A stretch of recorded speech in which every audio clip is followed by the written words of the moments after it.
से किसानी अंदोलन ते दूजे पासे SYL ਦਾ ਮੁੱਦਾ ਕਿਉਂਕਿ ਇਸ ਸਮੇਂ ਹਰਿਆਣਾ ਦੀ ਸਿਆਸਤ ਦੇ ਵਿੱਚ SYL ਦਾ ਮੁੱਦਾ ਗਰਮਾਇਆ ਪਿਆ ਹੈ। ਕਾਂਗਰਸ ਤੇ ਸ਼ਬਦੀ ਵਾਰ ਕੀਤੇ ਜਾ ਰਹੇ ਨੇ ਤਾਂ ਕਿ ਕਿਸਾਨੀ ਅੰਦੋਲਨ ਨੂੰ ਕਿਸੇ ਨਾ ਕਿਸੇ ਤਰੀਕੇ ਢਾਹ ਲਗਾਈ ਜਾ ਸਕੇ। ਪਰ ਇਹ ਸਭ ਦੇ ਵਿਚਾਲੇ हरियाणा के मुख मंत्री मनोहर लाल खट्टर के वालों एक वड्डा बयान दिता गया है। साफ तौर पर उन्होंने कह दिता है कि मैं सियासत छड्ड देवांगा। सियासत छड्डण का कारण उन्होंने ये कहा है कि जेकर खेती कानूनां दे विच नवे खेती कानूनां ते MSP खत्म हुंदी है तो मैं सियासत छड्ड देवांगा। इस दे नाल ही उन्होंने भी गल कही कि गलबात दे राही मसले नूं सुलझाया जा सकदा है। किसानां नाल सानूं गलबात करनी चाहिदी है। जो रुकावटां पैदा हो रही ने गलबात नूं लैके उन्हां रुकावटां नूं दूर करके सानूं गलबात करनी चाहिदी है तां जो इसदा कोई ना कोई हल कढिया जा सके। एक किसानी अंदोलन नूं शांतिपूर्वक ढंग दे नाल खत्म कीता जा सके।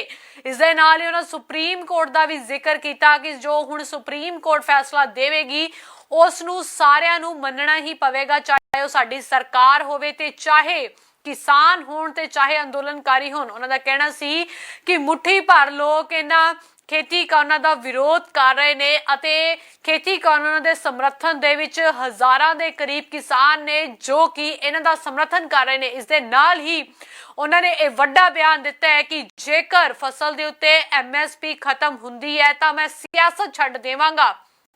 इस तो पहला भी लगातार सीएम मनोहर लाल अपनी बयानबाजियां करके खेती कानूनां दा समर्थन करते विखाई दिंदे रहे ने, पर कल जल अधिकार रैली नूं संबोधन करदियां होइयां उन्हां खेती कानूनां दा जिक्र कीता ते जिक्र करदे होए ये वड्डा बयान दिता कि जेकर फसल दे उत्ते MSP खत्म हुंदी है तां मैं सियासत छड्ड देवांगा ते नाल ही गलबात दे राही मसले नूं सुलझाया जा सकदा है। जेकर गलबात दे विच रुकावट पैदा हो रही है तो सानू उस रुकावट नूं दूर करना पवेगा ते शांतिपूर्वक ढंग दे नाल इस अंदोलन नूं खत्म करना पवेगा। एक वड्डा बयान हरियाणा के मुख मंत्री मनोहर लाल खट्टर दे वल्लों किसानी अंदोलन नूं लैके दिता गया है कि जेकर फसल दे उत्ते MSP खत्म हुंदी है तां मैं सियासत छड्ड देवांगा। होर की कुछ कहना सी CM मनोहर लाल दा, तुसीं भी सुनो। इसलिए हमने तो सबको अपील भी की है, मैंने निवेदन केंद्र सरकार के नेताओं से भी किया है कि कहीं कोई आपस में अगर किसी बातचीत का कोई किसी प्रकार का बना हुआ रुकावट बनी है तो उसको हटा करके हमको किसान नेताओं से या चाहे वो स्वार्थ के नाते से चाहे पॉलिटिकल लीडर के भी कुछ लोग हैं उनको भी तर्क संगत बात करके और उनके साथ बात करनी चाहिए। और बात नहीं करेंगे तो संयोग से सुप्रीम कोर्ट ने वो विषय अपने हाथ में ले लिया। अब सुप्रीम कोर्ट में 2 दिन में 3 दिन में निश्चित रूप से डायरेक्शन देंगे और सबको मान्य होगी। सुप्रीम कोर्ट हमारा निर्णय करने की प्रक्रिया में सर्वप्रिय होता है। तो इसलिए मित्रों ये जो कानूनों का विरोध हो रहा है इसके लिए भी हमको कोई रास्ता जरूर निकालना है, लेकिन इस आंदोलन को शांतिपूर्वक तरीके से समाप्त करना ये हमारा सबका काम है।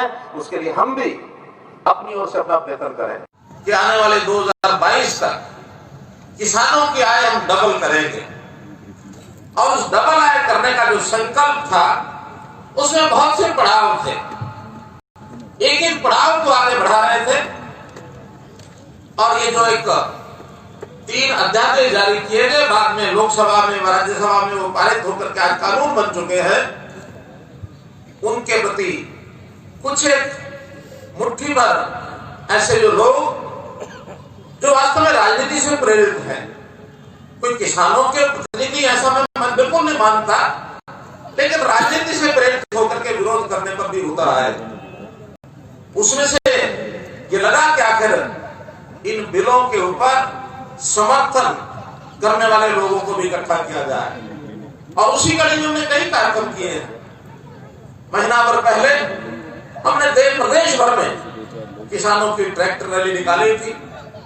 सैकड़ों की संख्या में 500-500, 700 ट्रैक्टर, कहीं से भी ज्यादा थे, पूरे प्रदेश में जिला स्तर पर ये रैलियां हुई थी।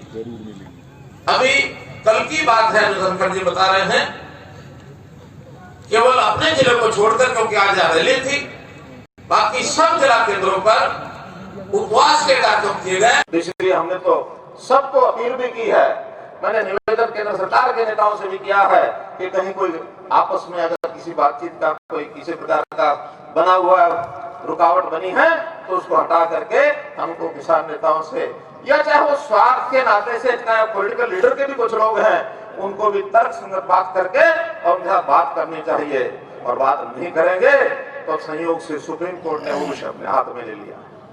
अब सुप्रीम कोर्ट में 2 दिन में 3 दिन में निश्चित रूप से डायरेक्शन देंगे और सबको मान्य होगी। सुप्रीम कोर्ट हमारा निर्णय करने की प्रक्रिया में सर्वोपरि होता है। तो इसलिए मित्रों, ये जो कानूनों का विरोध हो रहा है, इसके लिए भी हमको कोई रास्ता जरूर निकालना है, लेकिन इस आंदोलन को शांतिपूर्वक तरीके से समाप्त करना ये हमारा सबका काम है।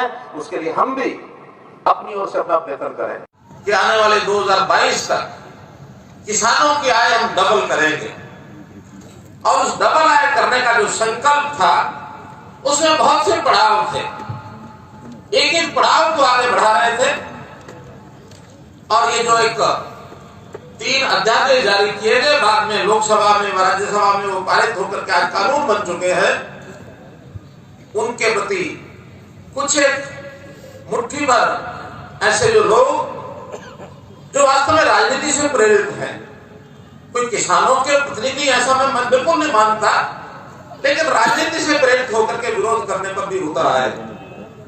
उसमें से ये लगा कि आखिर इन बिलों के ऊपर समर्थन करने वाले लोगों को भी इकट्ठा किया जाए, और उसी कड़ी में हमने कई कार्यक्रम किए हैं। महीना भर पहले हमने प्रदेश भर में किसानों की ट्रैक्टर रैली निकाली थी। ਤਾਂ ਤੁਸੀਂ ਸੁਣਿਆ ਕਿ ਹਰਿਆਣਾ ਦੇ ਸੀਐਮ ਦਾ ਕਹਿਣਾ ਹੈ ਕਿ ਸਾਡੀ ਸਰਕਾਰ 2022 ਤੱਕ ਕਿਸਾਨਾਂ ਦੀ ਆਮਦਨ ਦੁੱਗਣੀ ਕਰਨ ਦੇ ਲਈ ਵਚਨਬੱਧ ਹੈ ਤੇ ਉਹਨਾਂ ਪੜਾਵਾਂ ਦੇ ਵਿੱਚੋਂ ਇੱਕ ਪੜਾਅ ਖੇਤੀ ਸੁਧਾਰ ਕਾਨੂੰਨ, ਪਰ ਫਿਰ ਵੀ ਇਸ ਦਾ ਪੁਰਜ਼ੋਰ ਵਿਰੋਧ ਕੀਤਾ ਜਾ ਰਿਹਾ ਤੇ ਕੁਝ ਲੋਕ ਸਿਆਸੀ ਕਾਰਨਾਂ ਕਰਕੇ ਇਹਨਾਂ ਕਾਨੂੰਨਾਂ ਦਾ ਵਿਰੋਧ ਕਰ ਰਹੇ ਨੇ। ਪਰ ਇਹ ਕਾਨੂੰਨ ਕਿਸਾਨਾਂ ਦੇ ਹਿੱਤ ਦੇ ਵਿੱਚ ਨੇ ਤੇ ਜੇਕਰ ਫਸਲ ਦੇ ਉੱਤੇ MSP ਖਤਮ ਹੁੰਦੀ ਹੈ ਤਾਂ ਮੈਂ ਸਿਆਸਤ ਛੱਡ ਦੇਵਾਂਗਾ। ਇਸ ਤੋਂ ਪਹਿਲਾਂ ਵੀ ਹਰਿਆਣਾ ਦੇ ਸੀਐਮ ਦੇ ਵੱਲੋਂ ਲਗਾਤਾਰ ਖੇਤੀ ਕਾਨੂੰਨ ਦੇ ਸਮਰਥਨ ਦੇ ਵਿੱਚ ਕਿਤੇ ਟਵੀਟ ਕੀਤੇ ਜਾ ਰਹੇ ਨੇ, ਕਿਤੇ ਵੀਡੀਓ ਜਾਰੀ ਕੀਤੀ ਜਾ ਰਹੀਆਂ ਨੇ ਤੇ ਕਿਤੇ ਖੇਤੀ ਕਾਨੂੰਨ ਦਾ ਵਿਰੋਧ ਕਰਨ ਵਾਲੇ ਕਿਸਾਨਾਂ ਖਿਲਾਫ ਚਮਕ ਕੇ ਪੜਾਸ ਕੱਢੀ ਜਾ ਰਹੀ ਸੀ। ਪਰ ਇਹ ਸਭ ਦੇ ਵਿਚਾਲੇ ਇੱਕ ਵੱਡਾ ਬਿਆਨ ਹਰਿਆਣਾ ਦੇ ਮੁੱਖ ਮੰਤਰੀ ਮਨੋਹਰ ਲਾਲ ਖੱਟੜ ਦੇ ਵੱਲੋਂ ਦਿੱਤਾ ਗਿਆ ਹੈ ਕਿ ਜੇਕਰ ਫਸਲ ਦੇ ਉੱਤੇ MSP ਖਤਮ ਹੁੰਦੀ ਹੈ ਤਾਂ ਮੈਂ ਸਿਆਸਤ ਛੱਡ ਦੇਵਾਂਗਾ ਤੇ ਨਾਲ ਹੀ ਉਹਨਾਂ ਦਾ ਕਹਿਣਾ ਸੀ ਕਿ ਗੱਲਬਾਤ ਦੇ ਰਾਹੀਂ ਮਸਲੇ ਨੂੰ ਸੁਲਝਾਇਆ ਜਾ ਸਕਦਾ ਹੈ। ਕਿਸਾਨਾਂ ਤੇ ਸਰਕਾਰ ਦੇ ਵਿਚਕਾਰ ਗੱਲਬਾਤ ਦੇ ਦਰਮਿਆਨ ਜੋ ਰੁਕਾਵਟਾਂ ਪੈਦਾ ਆ ਰਹੀਆਂ ਨੇ ਉਹਨਾਂ ਰੁਕਾਵਟਾਂ ਨੂੰ ਦੂਰ ਕਰਨਾ ਪਵੇਗਾ ਤੇ ਹੁਣੇ ਮਾਮਲਾ ਸੁਪਰੀਮ ਕੋਰਟ ਤੱਕ ਪਹੁੰਚ ਚੁੱਕਿਆ ਹੈ। ਸੁਪਰੀਮ ਕੋਰਟ ਸਰਵਉੱਚ ਹੈ, ਜੋ ਵੀ ਹੁਕਮ ਜੋ ਵੀ ਫੈਸਲਾ ਸੁਪਰੀਮ ਕੋਰਟ ਦੇ ਵੱਲੋਂ ਦਿੱਤਾ ਜਾਵੇਗਾ ਉਸ ਨੂੰ ਸਾਡੇ ਸਾਰਿਆਂ ਦੇ ਵੱਲੋਂ ਸਵੀਕਾਰ ਕੀਤਾ ਜਾਵੇਗਾ ਤੇ ਇਹੀ ਕਾਰਨ ਹੈ ਕਿ ਖੇਤੀ ਕਾਨੂੰਨਾਂ ਦਾ ਕਈ ਬਹੁਤ ਸਾਰੇ ਕਿਸਾਨ ਸਮਰਥਨ ਕਰ ਰਹੇ ਨੇ ਤੇ ਉਹਨਾਂ तमाम ਕਿਸਾਨਾਂ ਨੂੰ ਸਾਡੇ ਵੱਲੋਂ ਇਕੱਠਾ ਵੀ ਕੀਤਾ ਜਾ ਰਿਹਾ। ਇੱਕ ਵਾਰ ਫੇਰ ਹਰਿਆਣਾ ਦੇ ਸੀਐਮ ਆਪਣੀ ਸਰਕਾਰ ਦਾ ਪੱਖ ਪੂਰਦੇ ਵਿਖਾਈ ਦਿੱਤੇ ਤੇ ਵੱਡਾ ਬਿਆਨ ਦੇ ਦਿੱਤਾ ਕਿ ਜੇਕਰ ਫਸਲ ਦੇ ਉੱਤੇ MSP ਖਤਮ ਹੁੰਦੀ ਹੈ ਤਾਂ ਮੈਂ ਸਿਆਸਤ ਛੱਡ ਦੇਵਾਂਗਾ ਤੇ ਸਾਡੀ ਸਰਕਾਰ ਨੇ 2022 ਤੱਕ ਕਿਸਾਨਾਂ ਦੀ ਆਮਦਨ ਦੁੱਗਣੀ ਕਰਨ ਦਾ ਫੈਸਲਾ ਕੀਤਾ ਸੀ ਤੇ ਸਾਡੀ ਸਰਕਾਰ ਆਮਦਨ ਦੁੱਗਣੀ ਕਰਨ ਦੇ ਲਈ ਵਚਨਬੱਧ ਵੀ ਹੈ, ਜਿਨ੍ਹਾਂ ਦੇ ਵਿੱਚੋਂ ਇੱਕ ਪੜਾਅ ਖੇਤੀ ਕਾਨੂੰਨ ਸੁਧਾਰ। ਫਿਲਹਾਲ ਦੇ ਲਈ ਮੈਨੂੰ ਦਿਓ ਆਗਿਆ ਤੇ ਜਾਂਦੇ ਕਮੈਂਟ ਬਾਕਸ ਦੇ ਵਿੱਚ ਇਹਨਾਂ ਜ਼ਰੂਰ ਦੱਸਣਾ ਕਿ ਆਖਿਰਕਾਰ ਹਰਿਆਣਾ ਦੇ ਸੀਐਮ ਦੇ ਵੱਲੋਂ ਜੋ